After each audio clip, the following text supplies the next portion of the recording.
Este es el primer ejemplo que ya lo hicimos en la videollamada, ¿sí? Ya calculamos las raíces, que dijimos que la raíz era 1/3, pero como nos había dado 0 dentro de la raíz, tenemos una sola. Y al tener una sola, lo que en sí son 2, pero es la misma. Y al tener la misma raíz 2 veces, la función lo que hace es chocar en ese punto al eje X y rebotar, es decir, que no lo va a atravesar. Luego calculamos el vértice en X y el vértice en Y. Entonces armamos el punto vértice. El vértice en X era 1/3 y en Y 0. Lo que habíamos dicho que cuando nos pasaba esto que teníamos la misma raíz 2 veces, siempre nos iba a dar en el vértice en X el valor de la raíz, porque iba a ser también el vértice, ¿sí? Esa raíz. Y siempre en el vértice en Y iba a ser 0. Realizamos el gráfico, ¿sí? Pusimos la única raíz donde rebota, ¿sí? Corta en el eje Y en el 1 porque es el valor del término independiente, ¿sí? Que acá era el 1, ¿sí? Entonces corta en el 1. Dijimos que el vértice en X coincidía con el 1/3, por eso tracé la línea punteada. Entonces de esa forma tracé el punto simétrico de la ordenada al origen. Una vez que tracé el gráfico, realicé el análisis del gráfico. Primero la ordenada al origen, que es el punto donde corta al eje Y. Entonces es 1, o si lo represento como un punto, es 0 en X y 1 en Y. Luego el eje de simetría, en este caso fue 1/3, y lo puedo escribir al vértice, que era 1/3 y 0 en X, y que en este caso es un mínimo. Recuerden cuando la parábola es así, de esta forma, para abajo, que decrece y luego crece, va a tener un mínimo. Y cuando es al revés, está invertida, va a tener un máximo. Entonces luego tenemos el conjunto de positividad y negatividad. Para eso siempre nos guiamos de los valores del eje X, ¿sí? Recuerden que los valores cuando están por encima del eje X, cuando la función está por encima del eje X es positiva y cuando está por debajo es negativa. Entonces, en este caso, si miro para abajo del eje X no hay función. En este caso el conjunto de negatividad no tiene, porque la función no es negativa en ningún momento. Es todo el tiempo positiva. Entonces yo lo tengo que marcar. Siempre nos guiamos de las raíces, dijimos. Entonces vengo de izquierda a derecha, la función es totalmente negativa, es decir, viene desde el menos infinito. ¿Ves? Todos los valores de la función viene desde el menos infinito de X. Es positiva ¿hasta qué punto? Hasta el 1/3. Y del 1/3 vuelve a ser positiva porque sigue creciendo. Entonces ponemos la unión. Entonces el conjunto de positividad es desde el menos infinito hasta el 1/3 y del 1/3 hasta el más infinito en X la función es positiva. Es decir, todo el tiempo es positiva, no tiene conjunto de negatividad. Luego el conjunto de crecimiento y decrecimiento. Lo mismo, vengo de izquierda a derecha, me choco con la función, siempre voy a las ramas, ¿sí? Vengo con la función y digo, la función está decreciendo. Entonces, ¿de dónde decrece? Del menos infinito hasta el 1/3. Hasta el punto medio, que en este caso que es el eje, el vértice en X, ¿sí? Pero en este caso recuerden que coincide con la raíz. Entonces, del menos infinito hasta el 1/3. Y después de ese 1/3 la función empieza a crecer. Entonces, de 1/3 hasta el más infinito. Todos estos valores van a ir creciendo. Ese es el análisis del primer gráfico. El segundo ejemplo que no nos había llegado a hacer, esta era la función, ¿sí? Mi A en este caso no lo puse, pero A es -1, B es -2 y C es 15 positivo, ¿sí? Entonces, una vez que hallé A, B y C, lo que hago es completar, ¿sí? Acá completé el valor de B, que era -B, por eso lo puse entre paréntesis.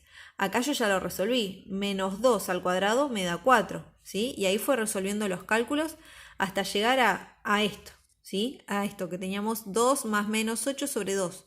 Acá lo hice paso a paso. 2 más 8 me da 10, dividido 2 menos 5. 2 menos 8 me da -6, dividido -2 me da 3 positivo. Entonces una raíz es -5 y la otra raíz es 3. Una vez que hallé las raíces, calculé los vértices. ¿Qué hice? Sumé las raíces. -5 más 3 me queda 2, dividido 2, -1. El vértice en X es -1. ¿Qué es lo que hago? En la función, acá en las X, voy a reemplazar con 1. Entonces me queda el menos, 1 al cuadrado, -2 por 1 más 15. Cuando fui resolviendo, el vértice en Y me dio 16. Entonces armé el punto. El punto sería 1 en X, 16 en Y. ¿Sí? 1 en X, 16 en Y. Ese sería mi vértice. Ahora, mirando esos datos vamos a hacer la gráfica, ¿no?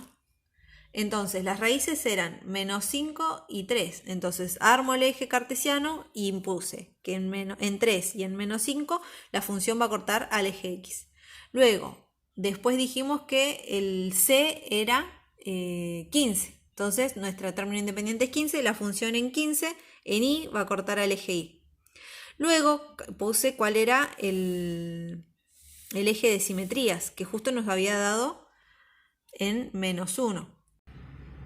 Justo a mí me había dado menos 1, ¿sí? Porque menos 2 dividido 2 me dio menos 1. Entonces el vértice en X es menos 1. Entonces en menos 1 y el punto vértices era menos 1.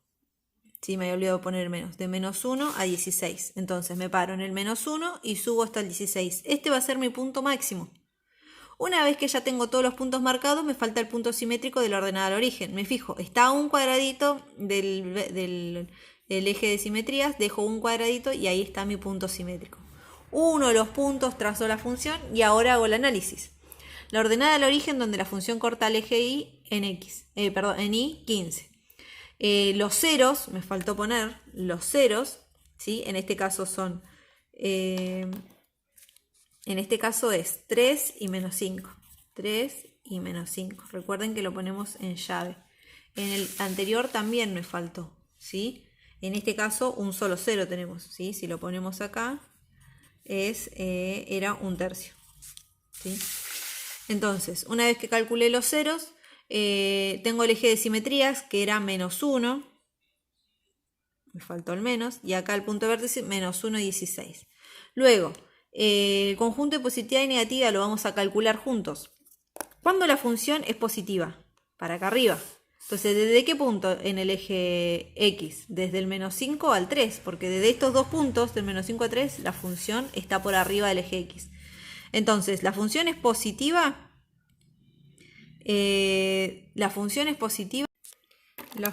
positiva del menos 5 al 3. Del menos 5 al 3 la función es positiva. Por eso lo puse en el conjunto de positividad. Y el conjunto de negatividad es de las ramas para abajo. Del eje X para abajo. Entonces digo, va a ser desde el menos infinito hasta el menos 5. Unión del 3 al más infinito va a ser negativa. Entonces completé los intervalos. Ahora, el conjunto de crecimiento y decrecimiento. Empiezo, vengo de izquierda a derecha, siempre todo con las ramas, ¿sí? Con la rama de las parábolas. Entonces vengo de izquierda a derecha y digo, la función que está haciendo, creciendo. Entonces voy a completar primero el conjunto de crecimiento. Viene del menos infinito hasta ¿cuál? ¿Cuál es la mitad? El eje de simetría. Entonces hasta el menos 1. Y decrece, porque decrece llega del menos 1, ven que la función acá llega hasta acá este punto máximo y la función decrece. Entonces del menos 1 al más infinito, la función decrece. Luego me faltaba calcular los dominios y la imagen. Recuerden que los dominios siempre de la función real, de los cuadráticas, son todos los reales, porque puede tomar cualquier valor en el eje X. Pero no pasa lo mismo con el Y. Lo que observamos acá, la imagen en el eje Y se puede tomar infinitos valores positivos. Puede tomar cualquier valor negativo, en este caso. Pero no puede tomar más valores positivos que hasta el 16. Fíjense que de acá, si yo me paro acá, que no sé, fuera el 20, no hay función. La función no llega a ocupar toda la imagen de Y. Entonces, la imagen está restringida. Entonces, ¿cómo se calcula la imagen? Viene desde el menos infinito, toma hasta el punto máximo que es 16. Entonces, esa sería mi imagen. Y en este ejemplo, mi imagen es el dominio es los reales. Y la imagen sería, me fijo, ¿puede tomar valores? ¿Acá hay función? No, en el eje Y no hay ninguna parte de la función. Entonces la función solamente llega del eje Y hasta el 0, porque acá representa 0 en Y. Entonces la imagen va a ser de 0 a más positivo, porque sí puede tomar valores infinitos positivos.